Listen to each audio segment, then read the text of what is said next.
じゃあ分子生物学ね。もうね今ね分子生物学ってねもう何でもかんでも分子生物学に帰着してる。進化の学問だって今分類とかの学問だって塩基配列から分類してるし、進化だって今ね過去の古生物の DNA 調べてるし、動物行動もね塩基配列からどんな行動が生じるかってことを今やってるし、もう結構いろんな分野が全部、分子生物学になんていうか関わってるんですよね。で結構今かなり巨大な分野になってるね分子生物学ね。僕も結構動画でね詳しく話してるところもあるけど、だけどね分子生物学だけで生物界全般を語ろうと思ったらそれは大きな間違いなんだよ。塩基配列さえ分かれてかもちろんねなんていうの、昔ねヒトゲノム計画が始まって人の DNA の塩基配列読もうぜみたいな活動が盛んになって、でなんか人のゲノム全部読めたら生物学終わんじゃねって言われてたんだよマジで。そんなことないよね。塩基配列分かったからって、どんな転写因子が生じるかとかどんな転写因子がどういうふうに関わり合うかとか、あのエピジェネティックな調節とかのつまり塩基配列以外の分野のによる調節、塩基配列以外の要素による遺伝子発現の調節とかいろんなね塩基配列が分かってもなお分かんないことがいっぱいあるわけで、しかもこれ誰が言ってたんだっけな、どの生物学者さんがね言ったのかねちょっとね今ど忘れしちゃったけど、バラバラにして分かることと分かんないことがあるんですよ。俺たちって分子生物学とか細胞生物学ってもう生物をどんどん分解して細胞レベルで研究器官レベルで研究する、組織レベルで研究する、でさらにバラバラにして細胞レベルで研究する、でさらに今はもう細胞すらバラバラにしてタンパク質レベルで研究してる、 DNA レベルで研究してるよね。だけどそのさバッタの塩基配列が分かったからってバッタが草原でどう跳ねるか分かんないんですよ。そこが面白いですよ生物学って。なんていうの君のゲノムが全部解読されたからといって君がどの映画が好きかって分かんないよね。生物ってね分解すればバラバラにすればするほど分かることは増えてくんだけど分かんないことも確かにあるんだよね。そこが面白い。でも分子生物学は強力な、生物学の研究ツールであることはもう間違いない。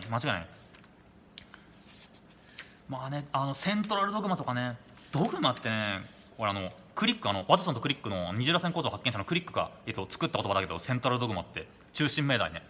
だからセントラルドグマも面白いっすよね。これおそらくね、DNA 二重らせんが結構安定だから遺伝物質に DNA 使って、で昔 RNA 使ってて遺伝物質と、生体触媒にどっちも RNA 使ってて、でその名残として RNA をまだねタンパク質の情報伝達物質に使ってて、でそのタンパク質ができてくるっていうこの一方向的な情報の流れ、これをセントラルドグマっていうけど、でもねこれも昔東大で問われたけどね、逆転者ってあるからね、 RNA から DNA 作ることもあるし、あとはプリオンなんかはねあれはタンパク質がさあれもね結構学説揺れてて、タンパク質が、A っていう形のタンパク質が B っていう形のタンパク質を同じ A っていう形にしちゃうっていうプリオンなんていうタンパク質が見つかってて、それもね、そういう現象が見つかってて、それもどうだろうね。プロテインがプロテインに影響を与えると言っていいのか、微妙なところですね。クリックてかそのセントラルドグマを考えたクリックのメモにもうすでにね逆転者が予言されてたっていうね、それもすげえ面白い話だけどね。なんだっけ、ドグマなんてさ普通生物学で使わない言葉なんですよ。競技って意味だけど、中心命題とかいう意味だけど、命題とかいう意味だけど、もう絶対的な真理って意味ねドグマってね。そんな言葉使っていいのかって言われた時にクリックがいやでもかなり重大なことなんだと、これはと。なんていうかしかもなんつったんだっけな、しかも俺は全ての宗教はまだ証明不可能な重大な真理を述べているものだから、それと変わんないからドグマと名付けたって言ったんだっけな。なんかね反論してるんですよねでもね結構ね普通じゃないネーミングなのは間違いない、セントラルドグマって。でね遺伝暗号の解読とか面白いよね。本当にもちろんさ俺たちって英語とか日本語とか情報を伝えるのにさ言葉使ってるけどさ、 DNA の情報は塩基配列と並びで伝えられてるんだよ、伝えられてるんだよね。しかも今ね、塩基配列だけじゃないって分かってるからね、遺伝物質がね。遺伝子の本体は確かに DNA だけど、実は DNA の外に細胞分裂しても受け継がれる、ものみたいなものが結構あって、就職って言ってもね、飾り付けとかね、細胞内で起こる飾り付けとか、細胞分裂してもその飾り付けがね引き継がれるんですよ。だからそこが面白い。今は塩基配列だけが遺伝子って呼んでないんですよね。まあ遺伝子の本体は塩基配列だけど、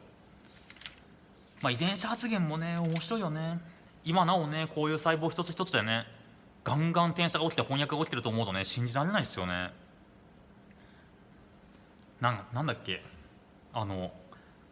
リボソーム阻害物質で暗殺とか起きてるんだよね。面白い。なんだっけな、面白いって言っちゃいけないか、リシンだったっけな、リボソーム RNA の阻害物質をね、なんかね冷戦下でねこう傘の先からねそういうリボソーム阻害物質をねさって刺すみたいなね道具で冷戦下でね暗殺が起きたんだよね。すげえ話だよな。なんか恐ろしいよな。なんか後ろからパッて傘でついて、でその人刺された人亡くなったんですよね。それってリシンっていうリボソーム阻害アミノ酸のリシンとは別ね、リボソーム阻害物質がね注入されたんですよね。恐ろしい、だからつまりどんだけそのセントラルドグマが生命維持に必要かっていうのを物語ってるちょっと恐ろしい話ですけど、まああとないろんな遺伝子も面白いよな。ホメオティック遺伝子とかね、なんかもう定義がねいっぱいあるからね、もうなんていうか、まあ俺も動画でホメオティック遺伝子解説したけど、体の順番を決める遺伝子って思った方がいいからね。なんていうか頭体足みたいな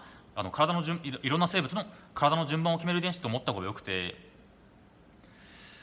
まあまあね、ホメオボックスを持つものをホックス遺伝子っていうんだったら、まあ、ホメオティック遺伝子とホックス遺伝子はまた別物なんだけど、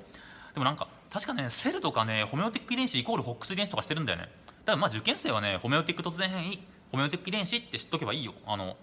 そのねホメオボックスホメオドメインホックスホメオティックのね用語の揺れって結構、乱雑でその辺突っ込まれれないから。そのホメオボックスを持つ遺伝子をホックス遺伝子って言うんだったら、ホメオボックスってね植物とか酵母にも見つかってんすよね。だってこの起源どこなんだろうね。そのホメオボックスのね一体もともと何に使った遺伝子を転用してるんだろうね。そこがすごく面白いな。 ABC モデルも面白いよな。 ABC モデルも面白い。もちろんホックス遺伝子ってホメオボックス遺伝子と別だっていう、本もいっぱいあるから、そのホックスとかホメオボックスとかねあんまり用語にこだわらなくていいですよ。まあABC モデルもねこれも一種のモデルだけど、なんていうの、花がどう咲くかA 遺伝子 B 遺伝子 C 遺伝子の組み合わせでこの花の構造が決まっていくみたいなモデルだけど、これもね全ての植物にね適用できるような法則がこれから見つかっていくのがね面白いよね。白いナズナとかね、そうなんていうかABC モデルって白いナズナで見つかってて、白いナズナって世代時間がめっちゃ短かったりとか、あとめっちゃちっちゃいから研究生育ちやすかったりとか、あと主に自家受精してくれるから勝手にいろんなやつと交雑して遺伝情報変わんないし、大量に種子を残すとか。だからABC モデルもそうだけど白いナズナっていろんな問題文に出てくるでしょ。だからあれってめちゃめちゃ便利な生物なんですよね。なんていうかこう冷蔵庫みたいなボックスにバッと開けるとふわーって白いナズナ並べられるっていう。だってなんだろう、子供残すのに10年ですみたいなさ、そんな、生き物って研究で使いにくいじゃんね。面白い。白いナズナ研究する人も出るかもね。白いナズナ研究する人もね。突然変異とかも面白いよね今ね。面白いって言っちゃいけないね。突然変異はいろんなね遺伝的な疾患の原因になるからね。 DNA が壊れてくんですよね。太陽からの、エネルギーとかなんだX 線とかで DNA、紫外線とかって DNA 壊すんですよ。その、DNA が壊れるともちろん、DNA の塩基が壊れちゃってできるタンパク質がおかしくなっちゃってで、細胞が正常な生命活動できなくなっちゃうっていう。突然変異発見したマラーとかね、遺伝学者で2番目のノーベル賞だね、マラーってね。1人目は例のモーガンね。面白いですね。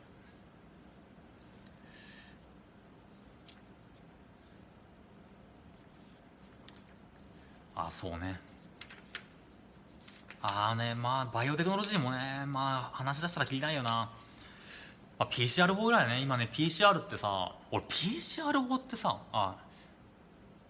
PCR って遺伝子増幅実験ね。俺たち今なんだPCR 検査って新型コロナウイルスで言ってるのは、ウイルス由来の核酸をものすごく量を増やすことでその、核酸があるかどうか、その新型コロナウイルスの由来の核酸が生体内で、それなりの量あるかどうかを PCR 法で確かめてるんですよね。 PCR っていう核酸の増幅実験ね。 PCR のね実験中って暇なんですよ。あれこういう機械に入れて、もちろん今これから話す話は医療従事者の方々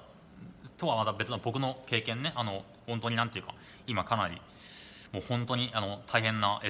思いをされてね、本当に我々は絶対感謝しなきゃいけないんですけどね、医療従事者の方々には。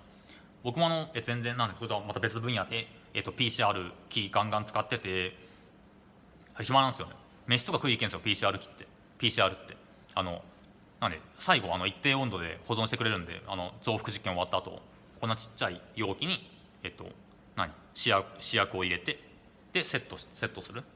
でガチャンと蓋閉めて温度設定すれば勝手に、DNA とかね増やしてくれるっていう PCR 装置があるんですよね。 PCR もね条件変えるとねバンドは見えたり見えなかったり、PCR で DNA が実際増えたかどうかって電気度で調べて、で電気度のバンドが見えるか見えないかとかで増幅したとかしないとか分かるんだけど、その結構条件がねあってね、もう本当にねプロトコール作った人尊敬します。新型コロナウイルスのねもう条件によってねバンドが出たり出なかったりね難しいんですよね実際。ちゃんとなんていうか実験の根拠になるような温度設定とかプロトコールを作るのはね結構大変なんで本当に尊敬します。 PCR 中はね飯食い行けんすけどね、電気度はめんどくさいっすよ。電気度ってあれなんていうか俺何度もやったことあるけど、飯食いとか行っちゃったりとかして帰ってきたらゲルがあるでしょ。で DNA を注入するじゃん、ゲルにさ注入し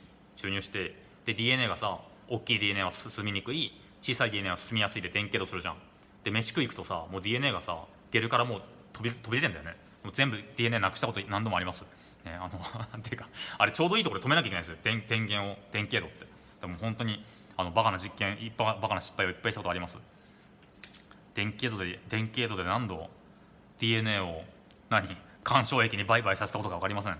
で何度 PCR でバンド出ないね無の PCR をしたか分かりませんね本当にね僕は本当にクソバカなダメなやつだったな。バイオテクノロジーはねもう話したらきりがないですけど、多分大学行って研究する人もいっぱいいますよね。ぜひね生物学の、最先端って言って間違いないね。生物学の最先端って言って間違いないんですけど間違いないんで、ぜひね分子生物進む方々は頑張ってください。